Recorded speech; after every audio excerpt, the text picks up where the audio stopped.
اعوذ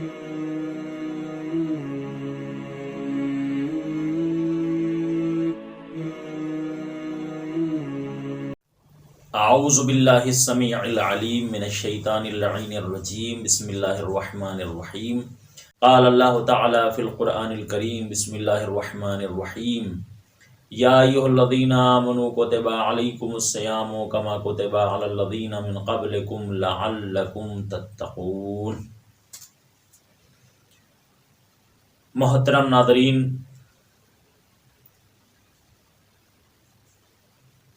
پاکیزہ سرزمین بارگاہ امیر المومنین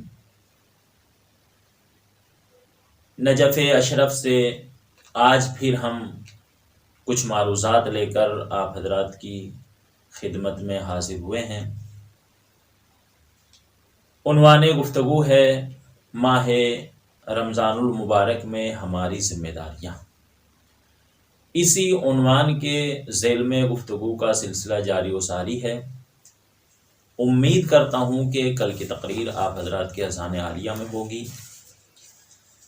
کل میں نے عرض کیا تھا کہ یہ ماہ مبارک بڑی عظمت کا مہینہ ہے، مغفرت کا مہینہ ہے، عبادت کا مہینہ ہے۔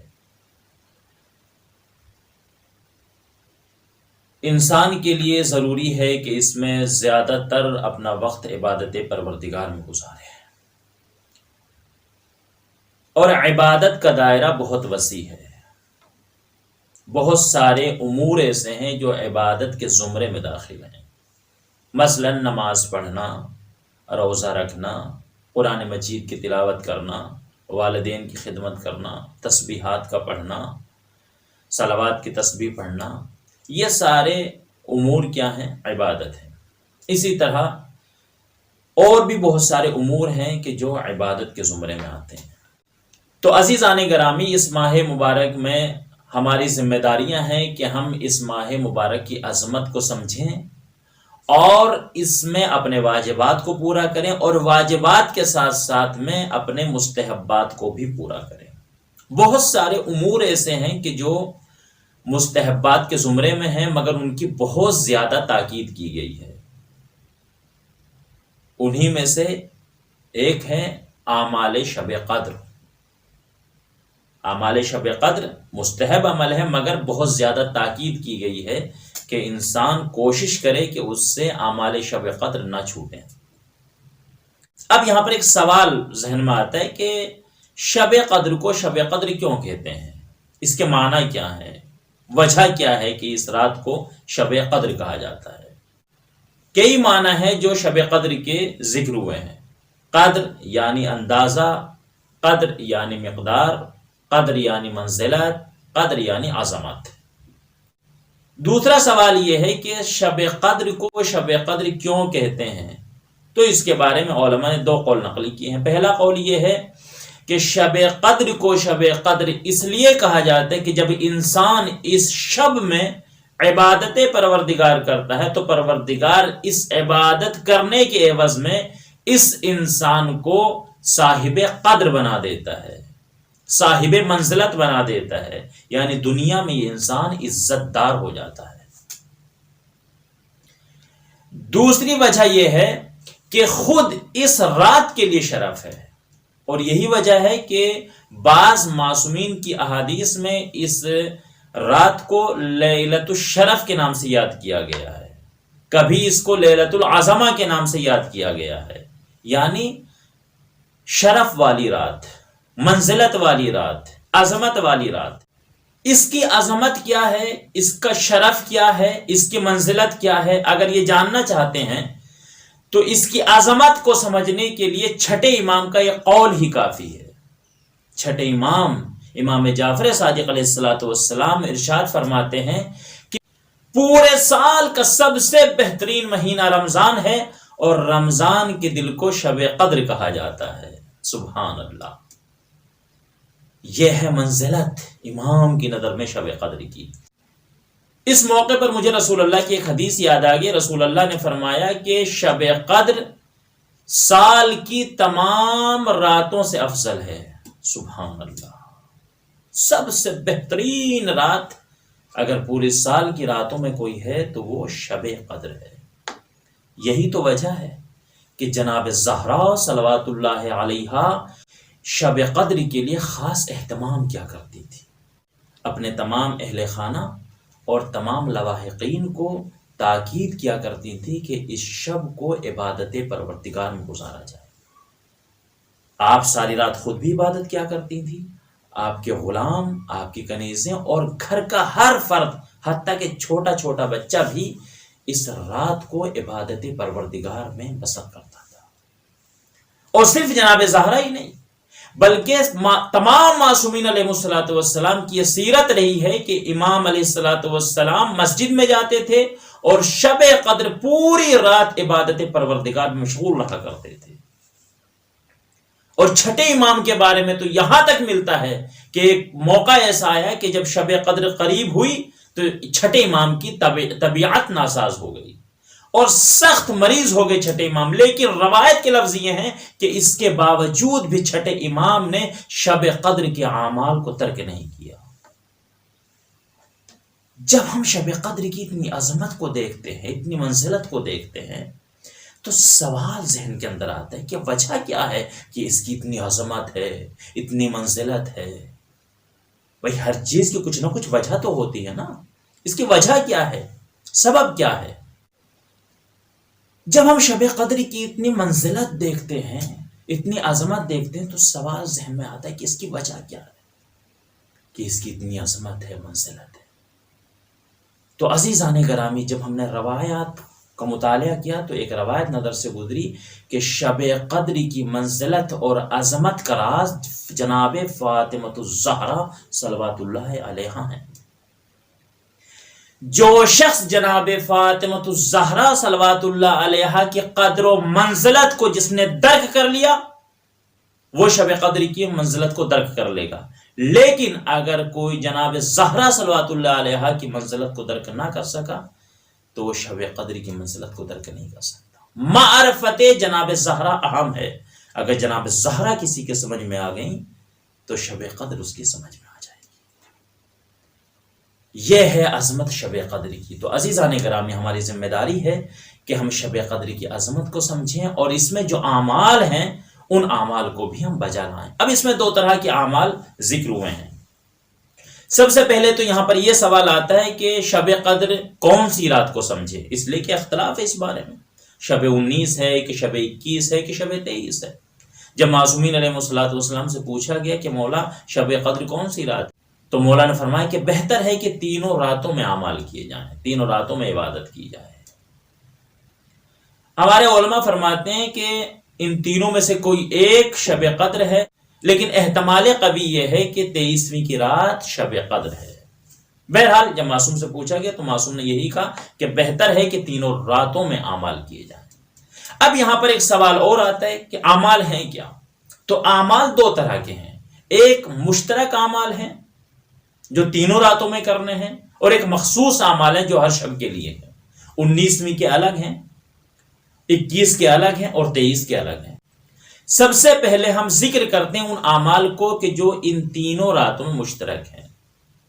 ان میں سے سب سے پہلا عمل یہ ہے کہ جب 18 کا دن گزرے اور شب 19 آئے تو انسان کے لیے ضروری ہے کہ سب سے پہلے وہ غسل کرے، اور غسل کرنے کے بعد جب انسان مغرب اور عشاء کی نماز سے فارغ ہو جائے تو مصلی عبادت پر کھڑا ہو، 2 رکعت نماز کی نیت کرنے کے بعد 2 رکعت نماز پڑھے شب قدر کی نیت سے۔ اس کی ترتیب یہ ہوگی کہ ہر رکعت میں 1 مرتبہ الحمد و 7 مرتبہ قل هو اللہ احد کی تلاوت کرنا ہے۔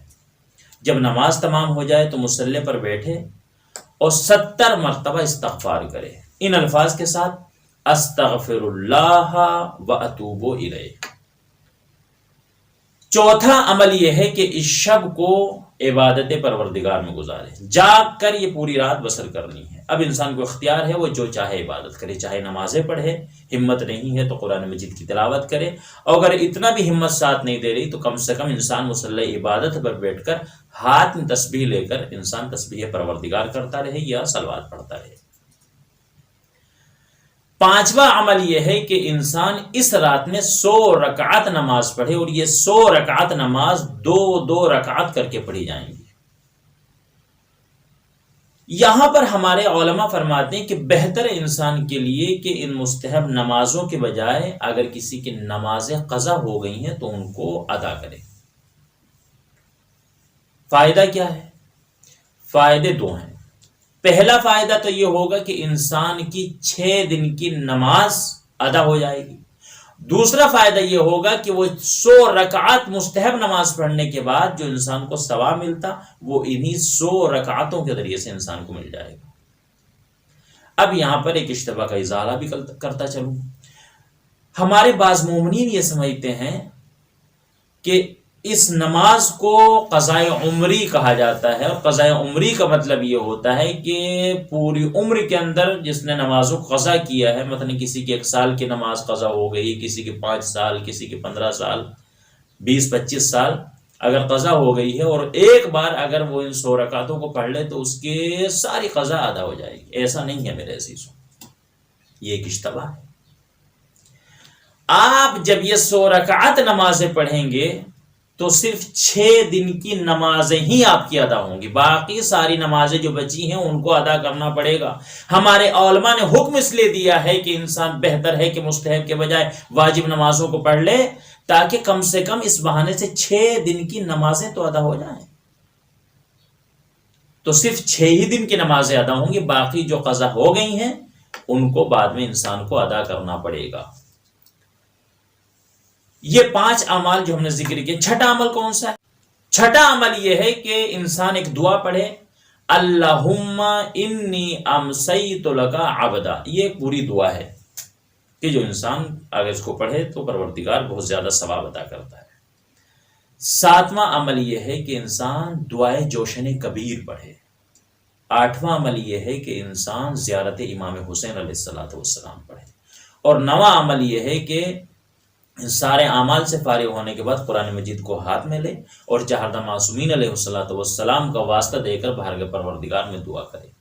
لیکن چہاردہ معصومین علیہ السلام کے واسطوں سے پہلے خود خدا کی بارگاہ میں اس کا نام کا واسطہ دے۔ مثلا ابتدا ایسے کرے، یہاں پر قرآن مجید رکھا ہوا ہے، ایک ہاتھ آپ نے اس کے اوپر رکھ لیا، اور اگر قرآن بہت چھوٹا ہے اور وہ ایسے ہی رک سکتا ہے تو ضروری نہیں کہ انسان ہاتھ رکھے، ہاتھ نیچے بھی رہ سکتا ہے۔ لیکن اگر آپ کو خطرہ ہے کہ کہیں قرآن مجید نعوذ باللہ ادھر ادھر حرکت کرنے کی وجہ زمین پہ نہ جائے، تو بہتر ہے کہ انسان قرآن مجید کو ہاتھ میں پکڑے اور اس طریقے سے کہ بے کا یا اللہ ہو، بے کا یا اللہ ہو، اور اسی طریقے سے 10 مرتبہ اس کو پڑھے۔ پھر بے محمد 10 مرتبہ، پھر 10 مرتبہ بے علی، پھر 10 مرتبہ بے فاطمہ، پھر 10 مرتبہ بالحسن، پھر 10 مرتبہ بالحسین، اور اسی طریقے سے چہاردہ معصومین علیہ السلام کا آخر تک واسطہ دے کر بارگاہ پروردگار میں انسان دعا کرے۔ یہ اعمالات مشترکہ جو شب 19، شب 21 اور شب 23 میں انسان کو کرنے چاہیے۔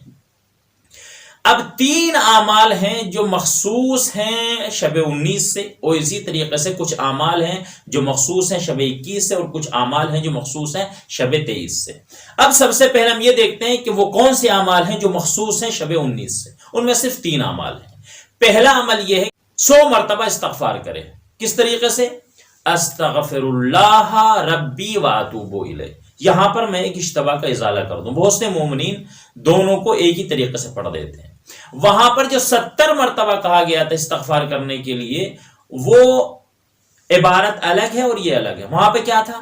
استغفر اللہ واتوب الیہ، اور یہاں پر جو 100 مرتبہ ہے وہ ہے استغفر اللہ ربی واتوب الیہ۔ اور دوسرا یہ ہے کہ 100 مرتبہ حضرت امیر المومنین حضرت علی بن ابی طالب علیہ السلام کے قاتل ابن ملجم کے اوپر لعنت کرے۔ کس طرح؟ اللہم لعن قتلۃ امیر المومنین۔